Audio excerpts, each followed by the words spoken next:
from KGD. Let's have a look at their Relic SG guitar, and they actually call it SG, which surprised me because I would think Gibson would be a little upset about that.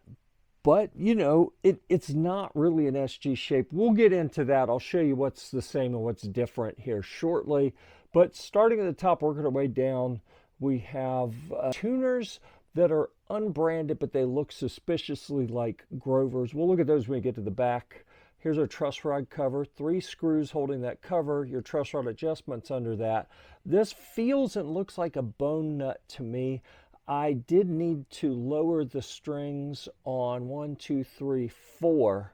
The 4 lower strings. I had to lower the nut slots a little bit, and filing it was very hard. It felt like a bone nut. It's a rosewood fretboard, stainless steel ball end frets. These are the good kind. It is a bound fretboard, and we have black markers for the frets that go with these. What do we call that? Is that home plate? Is this a baseball guitar? We got home plate right there.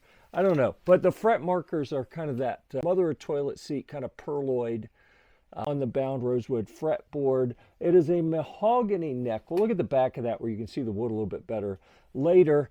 This is not, from what I can tell, this is not a photo flame. This is a flamed maple veneer, a book match flamed maple veneer. They're Alnico pickups according to the description, but they don't say if they're Alnico 2 or Alnico 5 or something else. So your guess is as good as mine on that. It does have the little spacer here that you see on some of the older SG models. And then, let's see, we have black plastic pickup surrounds. This is an ABR Nashville type, the wider Nashville, heavier Nashville type ABR bridge, a stop tailpiece, so we got really good stability there. 3-way switch. This gives you the neck pickup. When we go to the middle, you get both, and then when you go here to what it calls the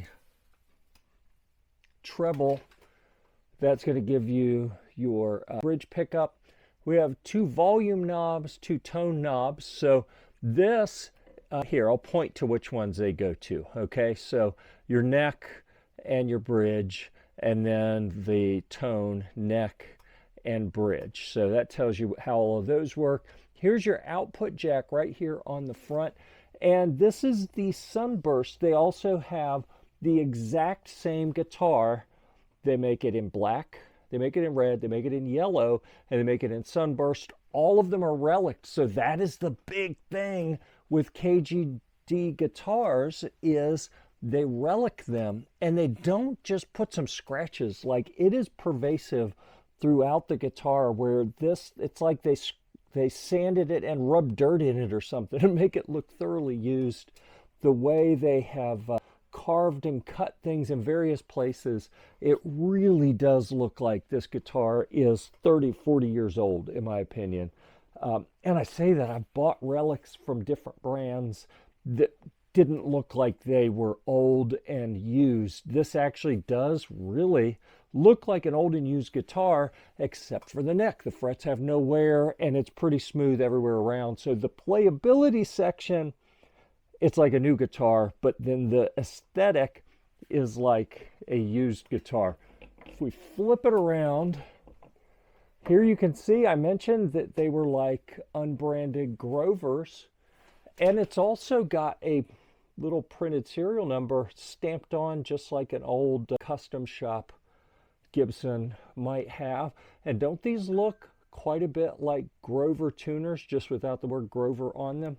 It's a C-shaped neck, and you can feel a little bit of that wood grain coming through, which I really, really like. A neck gets too slick and it starts to get sticky to me. I like that kind of a little bit of wood grain showing through. And you can see this, what I'm talking about, where there's some exposed wood grain here that kind of makes it look used and old. And here we see lots of exposed with kind of dirt or something rubbed in it to make it look like it has been worn and rubbed on someone's belt buckle. Yeah, so If you like Relic guitars, you're probably really going to like this. Here's a strap button, and then your other one's in the back, just like on an SG. One cavity that has the electronics in it, so it actually plays pretty good. Now that I lowered the action and lowered the nut slots here just a little. I didn't have to do much, but I brought it down a little bit. Didn't have to do any neck relief adjustment yet, although it did come with a neck relief adjustment tool, a little Allen wrench. So there we go. KGD, their SG version. This happens to be the Sunburst, but they also have black, red, and yellow. They're identical except for the color of the paint. Please subscribe and check out our Guitar Deals group on Facebook. The link's in the bio.